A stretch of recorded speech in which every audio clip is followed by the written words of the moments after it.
One अकादमीचं मुख्यमंत्र्यांच्या हस्ते लोकार्पण, साखर कारखान्यांना ऊस बिलासाठी 1986 कोटींचं कर्ज, पिकांसाठीचा व्याजदर कमी करण्याची मागणी, कोकण मराठवाड्यात वरुण राजा बरसला आणि शेतजमिनींची उपग्रहाद्वारे पुनर्मोजणी। नमस्कार, आता पाहूया सविस्तर वृत्त। सांगली जिल्ह्यात कुंडल इथे उभारण्यात आलेल्या वन अकादमीचं लोकार्पण मुख्यमंत्री पृथ्वीराज चव्हाण यांच्या हस्ते नुकतंच झालं। या अकादमीसाठी 100 कोटी रुपये खर्च करण्यात आले आहेत। या कार्यक्रमाच्या अध्यक्षस्थानी वनमंत्री डॉक्टर पतंगराव कदम होते। या कार्यक्रमात संत तुकाराम वनश्री योजनेच्या राज्यस्तरीय पुरस्कारांचं वितरण करण्यात आलं। उत्कृष्ट वन संरक्षण समित्या, अधिकारी आणि कर्मचारी यांना यावेळी पदक देऊन गौरवण्यात आलं। वन प्रशिक्षण अकॅडमीचा उद्घाटन झाला। जवळपास 50 कोटी रुपयेच्या प्रशासकीय मान्यता असलेली ही अकॅडमी मधून सर्व अत्याधुनिक प्रशिक्षणाची सोय उपलब्ध आहेत। GIS, कम्प्युटर इक्विप्ड लॅब, याच्यामध्ये range forest officers, assistant conservators of forest आणि जे इन सर्व्हिस अधिकारी आहेत त्यांना रिफ्रेशर कोर्स देण्यात येणार आहे। शेतकऱ्यांचं ऊस बिल अदा करण्यासाठी केंद्र सरकारने देशातल्या साखर कारखान्यांना बिनव्याजी कर्ज दिलं आहे। थंड पडलेली निर्यात आणि देशांतर्गत दर यामुळे चालू वर्षीच्या जानेवारी महिन्यात ते जाहीर करण्यात आलं होतं।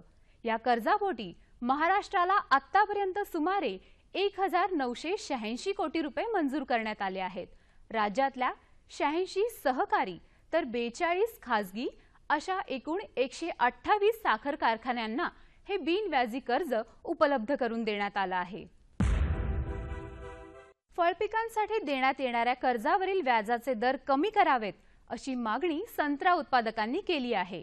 राष्ट्रीय फलोत्पादक मंडळाकडून संत्र्याच्या लागवडीसाठी अनुदान दिलं जातं, परंतु त्यासाठी कर्ज घेताना बँकेकडून 14 ते 15% दरानं व्याज आकारलं जातं।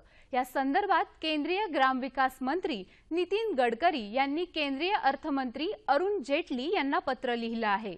विदर्भातल्या संत्रा उत्पादकांचं हित जपण्यासाठी व्याजदराबाबत धोरण ठरवण्यात यावं अशी अपेक्षा त्यात व्यक्त केली आहे। विदर्भातल्या संत्र्यांची विक्री देशभरातील रेल्वे स्थानकं आणि विमानतळावर करण्याचा प्रस्ताव गडकरी यांनी नुकताच मांडला आहे। पूर्वा नक्षत्राच्या आगमनाबरोबर पावसाने कोकण आणि मराठवाड्यात जोरदार हजेरी लावली आहे।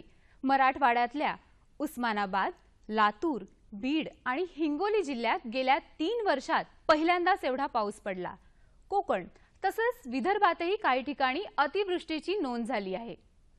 राज्यात सर्वाधिक म्हणजे 305 मिलीमीटर पावसाची नोंद दापोलीत झाली, तर मराठवाड्यात लातूर जिल्ह्यात चाकूर तालुक्यातला शेळगाव इथे 220 मिलीमीटर पावसाची नोंद झाली। उस्मानाबाद, हिंगोली, लातूर, नांदेड आणि बीड या जिल्ह्यांमध्ये झालेल्या पावसाने खरीप पिकांना दिलासा मिळाला आहे। राष्ट्रीय भूमी अभिलेख आधुनिकीकरण कार्यक्रमाअंतर्गत राज्यातल्या शेतजमिनींची उपग्रहाद्वारे पुनर्मोजणी करण्यास राज्य मंत्रिमंडळाने मान्यता दिली आहे। ब्रिटिश काळात पहिल्यांदा शेतजमिनींचं सर्वेक्षण करण्यात आलं होतं। त्यानंतर प्रथमच शेतजमिनींच्या पुनर्मोजणीचं काम हाती घेण्यात येणार आहे। जमिनींचं मोठ्या प्रमाणात झालेलं पोटविभाजन, प्रत्यक्ष वहिवाट, भूमी अभिलेख नकाशे आणि अधिकार अभिलेख यात गोंधळ निर्माण झाला आहे। त्यामुळे मोठ्या प्रमाणात जमिनीविषयक वाद निर्माण होऊन विकास प्रक्रियेत अडथळे उत्पन्न होतात। हे लक्षात घेऊन राज्य सरकारने जमिनीची पुनर्मोजणी करण्याचा पथदर्शी प्रकल्प राबवला। सूर्यफूल, टोमॅटो, मिरची, काकडीवर्गीय वेलभाजी पिकावर सध्याच्या हवामानात विषाणूजन्य रोगाचा प्रादुर्भाव होऊन तीव्रता वाढण्याची शक्यता आहे. विषाणूजन्य रोगाचा प्रसार रस शोषणाऱ्या किडींमार्फत होतो. त्यांच्या नियंत्रणासाठी आंतरप्रवाही कीटकनाशके उदाहरणार्थ एमिडाक्लोप्रिड 200 SL 2 मिली किंवा डायमेथोएट 30% प्रवाही 15 मिली किंवा ॲसिफेट 15 ग्रॅम प्रति 10 लिटर पाण्यातून फवारावे.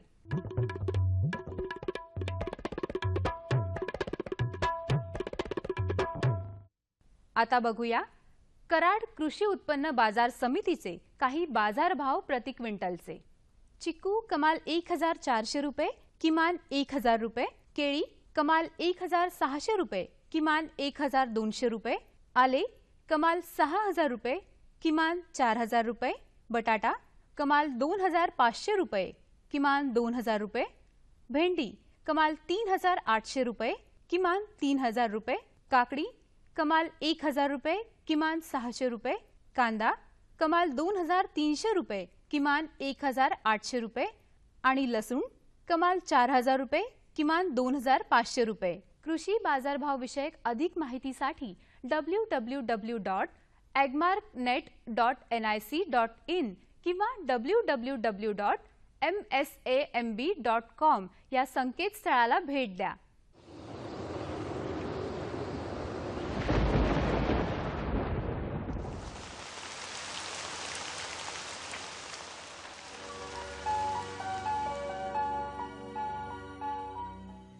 कोकणात बहुतेक ठिकाणी पाऊस पडण्याची शक्यता आहे. येत्या 24 तासात मध्य महाराष्ट्र व 48 तासात विदर्भात बहुतेक ठिकाणी पाऊस पडण्याची शक्यता असून त्यानंतर बऱ्याच ठिकाणी पाऊस पडण्याची शक्यता आहे. राज्यातील काही प्रमुख शहरांचे तापमान अंश सेल्सिअसमध्ये पुढील प्रमाणे. मुंबई कमाल 29 अंश सेल्सिअस, किमान 24 अंश सेल्सिअस. पुणे कमाल 24 अंश सेल्सिअस, किमान 20 अंश सेल्सिअस. नागपूर कमाल 23 अंश सेल्सिअस, किमान 21 अंश सेल्सिअस. नाशिक कमाल 24 अंश सेल्सिअस, किमान 22 अंश सेल्सिअस. औरंगाबाद कमाल 25 अंश सेल्सिअस, किमान 21 अंश सेल्सिअस. कोल्हापूर कमाल 22 अंश सेल्सिअस, किमान 20 अंश सेल्सिअस. सांगली कमाल 24 अंश सेल्सिअस, किमान 21 अंश सेल्सिअस. सातारा कमाल 23 अंश सेल्सिअस, किमान 20 अंश सेल्सिअस. आणि सोलापूर कमाल 27 अंश सेल्सिअस, किमान 21 अंश सेल्सिअस राहण्याची शक्यता आहे. हवामान विषयक अधिक माहितीसाठी भारतीय हवामान विभागाच्या www.imd.gov.in या संकेतस्थळाला भेट द्या. या होत्या आजच्या कृषी वार्ता. पुन्हा भेटूया पुढील भागात. तोपर्यंत नमस्कार.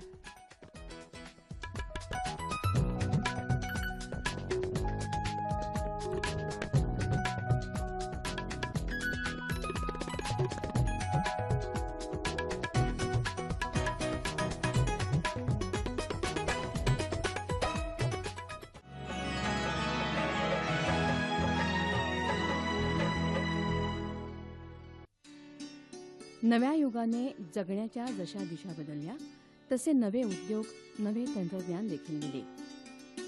पुणे जिल्ह्यातील हाकेच्या अंतरावर असलेल्या केळेगाव इथल्या हॉर्टिकल्चर ट्रेनिंग सेंटरने पुष्प उत्पादनातील अद्ययावत तंत्रज्ञानासह याच क्षेत्रातील पुन्हा एक नवं दालन उघडलं आहे. हे नवं दालन म्हणजे ड्राय फ्लॉवर्स. उद्योजक, शेतकरी, महिला बचत गट आणि सुशिक्षित बेरोजगार तरुणांसाठी उत्तम संधी निर्माण करून देणारे क्षेत्र म्हणजेच ड्राय फ्लॉवर्स. पाश्चिमात्य देशांमध्ये असलेलं फुलांचं वेड आणि तिथलं बर्फाळ हवामान यामुळं फुलं सुकवून ठेवणं अथवा टिकवून ठेवणं हे गरजेचं असतं. याच गरजेचं रूपांतर ड्राय फ्लॉवर्स उद्योगाच्या भरभराटीसाठी उपयुक्त ठरलं. हे एक स्मॉल स्केल इंडस्ट्री आहे किंवा एक कॉटेज इंडस्ट्री आहे की जेणेकरून आपल्याला आपल्या भागामध्ये जे लोकल अवेलेबिलिटी आहे रॉ मटेरियलची ती भरपूर उपलब्ध आहे आणि त्याप्रमाणे हा एक छोटासा व्यवसाय ग्रामीण भागात सुद्धा किंवा छोट्या स्तरावर सुरू करण्याचं फायदेशीर आहे. त्याचप्रमाणे या व्हॅल्यू ॲडिशन किंवा ड्राय फ्लावर्सचं व्हॅल्यू ॲडिशन करण्यासाठी आपण हा प्रोग्रॅम अजून चांगल्या प्रकारे कसा करता येईल की जेणेकरून हा व्यवसाय मोठ्या प्रमाणात करता येण्यायोग्य राहील असा याच्यावर विचार चालू आहे. आणि काही थोड्या दिवसात किंवा काही महिन्यामध्ये हा नवीन प्रोग्राम थोडा मॉडिफाय करून, पहिला जो प्रोग्राम आहे तो मॉडिफाय करून नवीन प्रकारचं त्याच्यात तंत्रज्ञान किंवा अजून वेगवेगळ्या प्रकारचे त्याच्यात इन्क्लूड करून हा प्रोग्राम अजून कसा चांगला यशस्वी करता येईल याकडे आमचं आत्ता प्रामुख्यानं लक्ष आहे. ड्राय फ्लॉवर्स म्हणजे सुकवलेली फुलं, पानं, गवत अथवा वनस्पतींचे वेगवेगळे अवशेष एकत्र करून फुलांप्रमाणे सुंदर आकार तयार करणं म्हणजेच ड्राय फ्लॉवर्स. यामध्ये पिंपळाच्या पानांना मोठ्या प्रमाणात जाळी पाडून त्याप्रमाणे फुलं बनवणं, मक्याच्या कणसाच्या सालांपासून वेगवेगळी फुलं बनवणं, गहू, जवस, फळं इत्यादी पिकं यांचाही ड्राय फ्लॉवर्समध्ये समावेश होतो. शिवाय या सर्व प्रकारांना देशात आणि परदेशात प्रचंड प्रमाणात मागणी आहे. आत्तापर्यंत STCमधून दर महिन्याला एक याप्रमाणे 25 जणांच्या जवळजवळ 10 बॅचेस झाल्यात आणि म्हणजे 250 लोकांनी या ट्रेनिंगचा फायदा घेतला आहे आणि त्यातनं जवळजवळ 10 एक एंटरप्रेन्युअर स्वतःच्या पायावर वर्षभरामध्ये तयार झालेले आहेत आणि त्यात प्रामुख्याने महिलांचा समावेश आहे. आणि हे जे मिळणारं मटेरियल आहे हे काही जंगलांमधनं, म्हणजे आज आपल्या महाराष्ट्रामध्ये उपलब्ध असलेली साधनसंपत्ती, वेगवेगळ्या प्रकारची जंगलं, त्या जंगलांमधनं आणि शेतकऱ्यामधनं ज्या प्लांट पार्ट्स म्हणजे वनस्पतीच्या जशी मक्याची कणसं आहेत, कपाशीची बोंडं आहेत किंवा तीळ काढून घेतल्यानंतर त्या तिळाच्या ज्या राहिलेल्या पूर्ण स्टेम्स आहेत, आंबाडी आहे, अशा विविध प्रकारचे आपल्या शेतीमध्येच सहजासहजी उपलब्ध असलेल्या गोष्टी आहेत. किंवा पिंपळाची पानं, त्याला कशी जाळी पाडायची, ती जाळी पाडल्यानंतर त्याच्यापासून वेगवेगळ्या प्रकारचं क्राफ्ट करून पण ड्राय फ्लावर्स तयार करता येतात. 2 प्रकारचे ड्राय फ्लावर्स असतात. एक आहे की पूर्ण फुलं जे आहेत त्याला सुकवून तसंच्या तसं एक्सपोर्ट वगैरे करता येतं आणि काही अशा प्रकारचे वनस्पतीचे पार्ट्स एकत्र जोडून वगैरे फुलासारखे आकार वगैरे देऊन अशा प्रकारचे ड्राय फ्लावर्स तयार करता येतात. भारतामधून दरवर्षी साधारण 200 करोड रुपये इतके ड्राय फ्लॉवर्स निर्यात होतात. UK, US, गल्फ कंट्रीज आणि जपान या ठिकाणी प्रामुख्यानं ही निर्यात होते. हा उद्योग उभा करण्यासाठी लागणारं भांडवल अगदी अत्यल्प आहे. छोट्याशा जागेत आणि कमी भांडवलात हा उद्योग चालू करता येतो. कृत्रिम रंग देऊन केलेले ड्राय फ्लॉवर्स, मक्याच्या कणसाच्या सालीपासून केलेले गुलाब, ट्युलिप, लिली यासारखे ड्राय फ्लॉवर्स, पिंपळाची जाळी पाडलेली संपूर्ण पानं किंवा त्यापासून तयार केलेली फुलं, वेगवेगळी गवते, सुगंधित सजावटीसाठी लागणारी ॲरोमा पॉट प्युरी आणि भिंतीवरील ड्राय फ्लॉवर्सच्या फ्रेम, गिफ्ट आर्टिकल यांना देशांतर्गत आणि देशाबाहेर सुद्धा खूप मागणी असते. यासाठी लागणारं तंत्रज्ञान हॉर्टिकल्चर ट्रेनिंग सेंटर तळेगाव इथं उपलब्ध आहे. महाराष्ट्राच्या कानोकोपऱ्यामध्ये विविध ठिकाणी जिथं रॉ मटेरियलची उपलब्धता भरपूर आहे अशा ठिकाणी आपण हा व्यवसाय सुरू करायचा असल्यामुळे काय सपोर्ट करता येईल आमच्या ह्या ट्रेनिंग सेंटरच्या माध्यमातून ह्या गोष्टीकडे लक्ष आहे आमचं. त्याचबरोबर ज्या तळेगाव दाभाडे भागात जे हॉर्टिकल्चर किंवा फ्लोरिकल्चर पार्क आहेत की जिथे पॉली हाऊस आहेत आणि तिथं गुलाबाचं बरंचसं मोठ्या प्रमाणात उत्पादन केलं जातं, त्या गुलाबाबद्दल आम्ही विचार करत आहोत की ते ड्राय फ्लावर्समध्ये कसं कन्वर्ट करता येईल. त्याची टेक्नॉलॉजी जी आहे ती उपलब्ध आहे. त्याचप्रमाणे फक्त आपल्याला एवढंच बघायचं आहे की हे मोठ्या प्रमाणात ड्राय फ्लावर्स म्हणजे गुलाबाबद्दल कसं करता येईल आपल्याला, याबाबत आमचा विचारविनिमय चालू आहे. आणि त्या दृष्टिकोनातूनही आम्ही विचार करतो आहे की त्या स्पेसिफिकली गुलाबाच्या फुलांवर आपल्याला कसा उद्योग उभा करता येईल हा ड्राय फ्लावरचा, त्याचाही विचार चालू आहे. आणि ते लवकरात लवकर ट्रेनिंग प्रोग्राम हा शेतकऱ्यांना म्हणजे जे गुलाब उगवतात पॉली हाऊसेसमध्ये त्यांना हा उपलब्ध करून द्यायचा आहे. त्याचप्रमाणे जे आपण एक्सपोर्ट जेव्हा म्हणतो किंवा परदेशी बाजारपेठाचा विचार करतो त्याला आपल्याला 2 गोष्टी प्रामुख्याने लक्षात ठेवायला पाहिजे. एक तर त्याची क्वालिटी आणि त्याची क्वांटिटी. तर ह्या 2 गोष्टी जर आपण कटाक्षाने जर पाळल्या तर आंतरराष्ट्रीय बाजारपेठेमध्ये आपल्याला त्याला चांगला आपली भारताचं चांगलं स्थान मिळवता येईल की जेणेकरून भारतातून विविध प्रकारचे फुलं असेल किंवा बाकीचे प्लांट पार्ट्स असतील तर चांगल्या रीतीने आपल्याला इथनं एक्सपोर्ट करता येईल शेतकऱ्यांनी आपल्या शेतीसोबत वाया जाणारं आणि मालाची किंमत वाढवणारं एक उद्योग क्षेत्र म्हणून जर याकडे पाहिलं तर उत्पन्नात नक्कीच वाढ होऊ शकेल.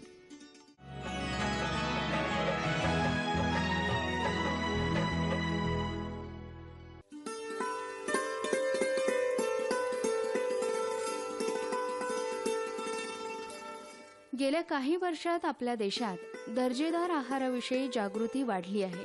त्यामुळेच रोजच्या आहारात तेल कोणतं वापरावं याचाही आपण विचार करतो. त्यामध्ये प्रामुख्याने सूर्यफूल तेल हे आरोग्यासाठी हितकारक असतं. या तेलाच्या वापरामुळे हृदयाशी संबंधित आजार टाळता येतात. सूर्यफूल तेलाच्या वाढत्या मागणीमुळेच शेतकऱ्यांना सूर्यफुलाचे उत्पादन घेणं कधीही फायदेशीर ठरतं. या पिकाची लागवड कोणत्याही हंगामात करता येते. सूर्यफूल या पिकाची लागवड भारतात 1969च्या सुमारास सुरू झाली. भारताचा विचार केला तर भारतामध्ये एकूण 7.31 लाख हेक्टर इतके क्षेत्र सूर्यफुलाचे आहे. तर त्यापैकी महाराष्ट्रामध्ये 0.96 लाख हेक्टर म्हणजे जवळजवळ 11% क्षेत्र हे महाराष्ट्रामध्ये आहे. सूर्यफूल हे पीक प्रकाशास असंवेदनशील असल्यामुळे ते कोणत्याही हंगामामध्ये घेता येते. उदाहरणार्थ खरीप, रब्बी, उन्हाळी आणि मध्य हंगाम अशा कोणत्याही हंगामामध्ये घेता येते. तर अशा वेळेस आपण सूर्यफुलाचा मध्य हंगाम दुरुस्ती करता उपयोग लागवडीसाठी उपयोग करू शकतो. सूर्यफुलाच्या वाढीसाठी सूर्यप्रकाशाची संवेदनशीलता महत्त्वाची असते. मध्यम ते भारी जमिनीत हे पीक घेता येतं. त्यासाठी थंड आणि उबदार हवामान आवश्यक असतं. या पिकासाठी सुधारित वाण किंवा बियाणे वापरल्यास उत्पादनाचा दर्जा वाढतो. सोलापूरच्या विभागीय संशोधन केंद्रानेही त्यासाठी वाण विकसित केले आहेत.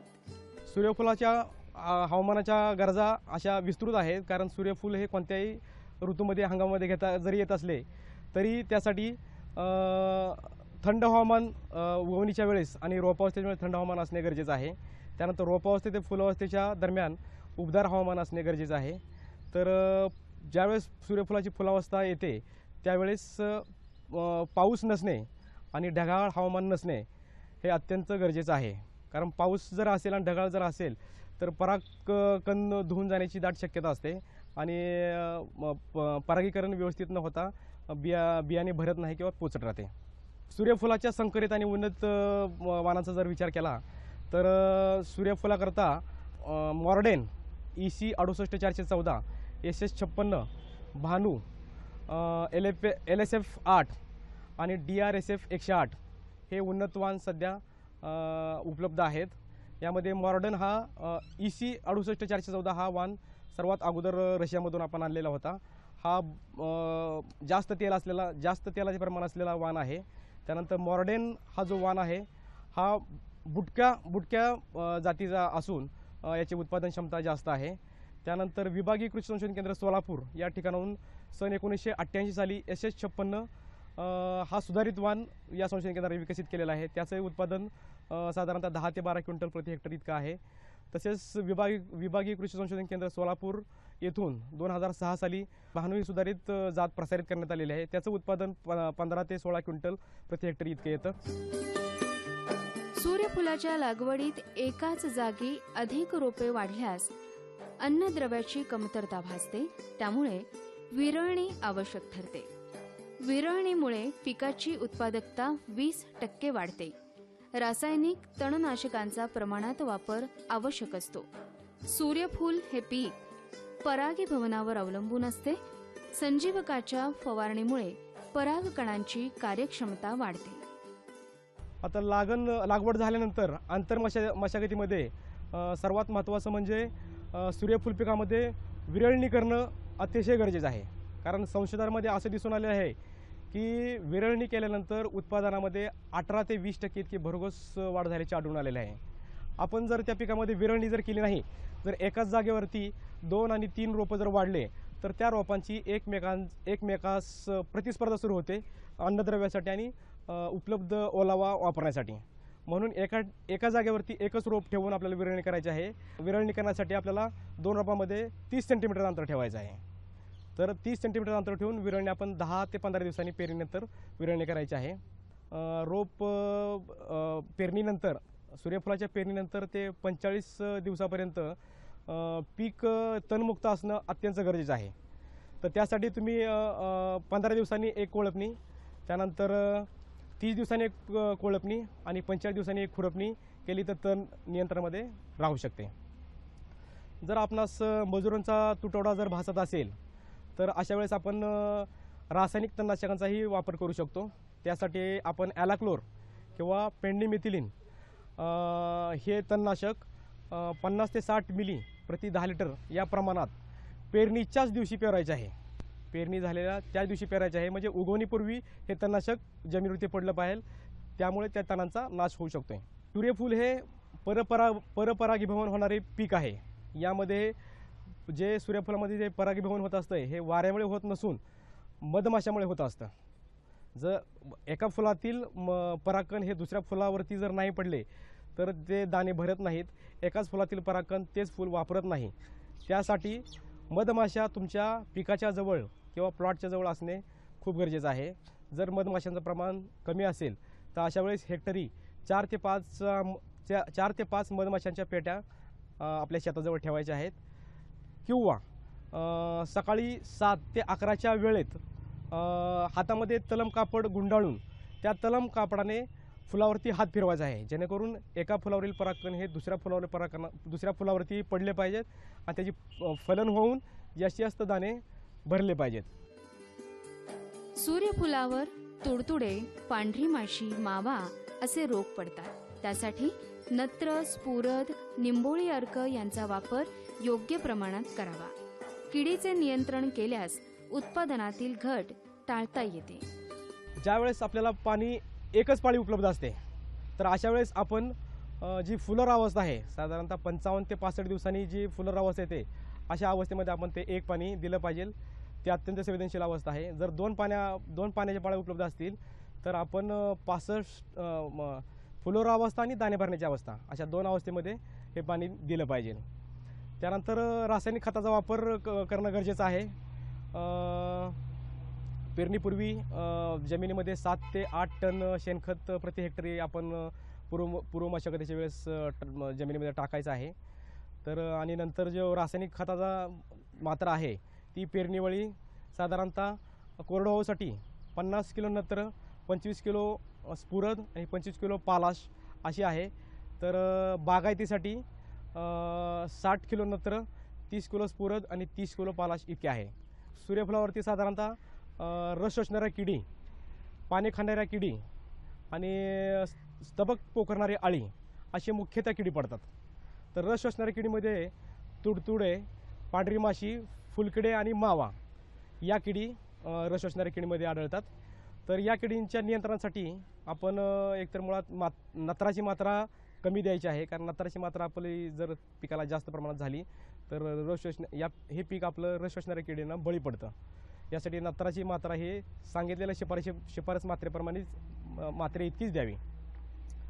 तसेच रस शोषणाऱ्या किडींचा प्रादुर्भाव आढळायला लागल्यास आपण 5% निंबोळी अर्क किंवा 5% करंज तेल याची फवारणी घ्यायची आहे. तसेच ती कीड रस शोषणारी कीड जर जास्त प्रमाणात वाढली तर त्यासाठी आपल्याला इमॅडोक्लोप्रिड SL म्हणजेच बाजारामध्ये कॉन्फिडर यामध्ये उपलब्ध आहे. तर कॉन्फिडर अधिक डायमिथेट या 2 कीटकनाशकांचा फवारण्यासाठी उपयोग करायचा आहे. यासाठी कॉन्फिडर 3 मिली आणि डायमिथेट 10 मिली असं 10 लिटरसाठी प्रमाण तयार करायचं आहे आणि त्याची फवारणी 15 दिवसानंतर 2 वेळा करायची आहे. याच्यामुळे रस शोषणाऱ्या किडी नियंत्रणामध्ये राहतात. त्यानंतर पाने खाणाऱ्या किडी यामध्ये स्पोडोप्टेरा आळी, त्यानंतर केसाळ आळी आणि उंटाळी या प्रामुख्याने किडी आपल्या सूर्यफुलावरील पाने खाताना आढळतात. तर या किडीच्या नियंत्रणासाठी या किडी पानाच्या मागच्या बाजूनी अंडी घालतात आणि त्यामध्ये केसाळ असे आवरण ठेवतात.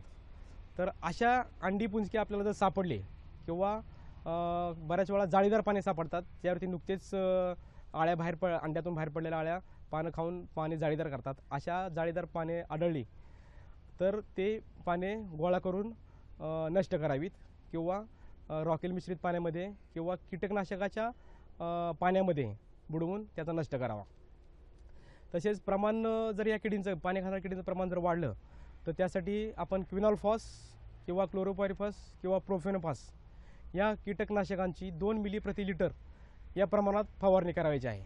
तसेच सूर्यफुलाच्या रोगापासून सूर्यफूल पिकाचे संरक्षण करणं अत्यंत गरजेचं आहे. तर सूर्यफुलावरती मुख्यतः नेक्रॉसिस, पानावरील ठिपके, मर रोग, भुरी आणि केवडा असे महत्त्वाचे आणि प्रमुख रोग पडतात. तर नेक्रॉसिस या रोगाचं नियंत्रण करण्यासाठी नेक्रॉसिस हा रोग विषाणूजन्य असून विषाणूपासून होतो आणि त्या विषाणूंचं वहन आहे ते फुलकिडे करत असतात. म्हणजे फुलकिड्यांचे जर नियंत्रण केले तर या विषाणूंचे नियंत्रण होते आणि ह्या रोगाचे नियंत्रण होते. यासाठी आपण हे फुलकिड्यांच्या नियंत्रणासाठी इमॅडोक्लोप्रिड SL हे 5 मिली प्रति 10 लिटर या प्रमाणात पाणी तयार करून द्रावण तयार करून त्याची फवारणी केली तर हे फुलकिडे आणि रस शोषणारे किडे आटोक्यात राहून नेक्रॉसिस हा रोग आटोक्यात राहू शकतो. पानावरील ठिपके हा रोग अल्टरनेरिया किंवा सोर्कोस्पोरा या बुरशीमुळे होतो. तर यामध्ये ह्या पानावरती असे छोटे छोटे गोल ठिपके पडलेले असतात. जर याचा प्रादुर्भाव वाढला तर हे ठिपके मोठ्या पट्ट्यामध्ये रूपांतरित होऊन पानं सुकण्याचा आणि पाणी वाळण्याचा संभव असतो आणि झाडंही मरण्याचा संभव असतो. या रोगाच्या नियंत्रणासाठी आपण सुरुवातीला जर बीज प्रक्रिया केली तर हा रोग पुढे संभाव्य होत नसतो. तर यासाठी तुम्ही कॅप्टन किंवा थायरम या बुरशीनाशकांची 2.5 ग्रॅम प्रति 1 किलो बियाणे याप्रमाणे बीज प्रक्रिया करायची आहे. त्यानंतर या रोगाचा प्रादुर्भाव झाल्यानंतर मँकोजेप किंवा ब्लायटेक्स या बुरशीनाशकांची फवारणी 2.5 ग्रॅम प्रति 1 लिटर पाणी याप्रमाणे द्रावण तयार करून 15 दिवसाच्या अंतराने 2 ते 3 फवारण्या घेतल्यानंतर अल्टरनेटिव्ह ठिपके या रोगाचे नियंत्रण होऊ शकते. सूर्यफुलाची काढणी योग्य वेळी केल्यास उत्पादन वाढते. रोपांची फांदी, पाने, फुलांची स्थिती यावरून काढणीची वेळ ठरवावी.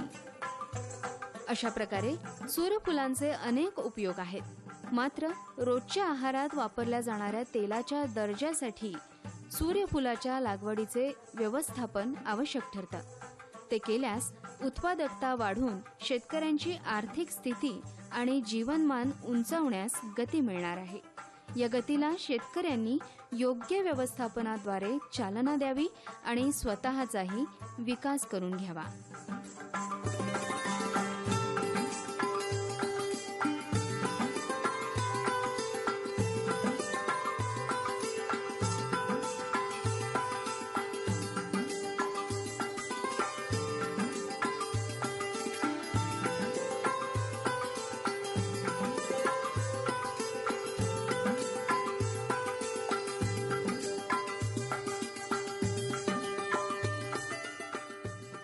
आमचा पत्ता निर्माता कृषी दर्शन दूरदर्शन केंद्र पुणे.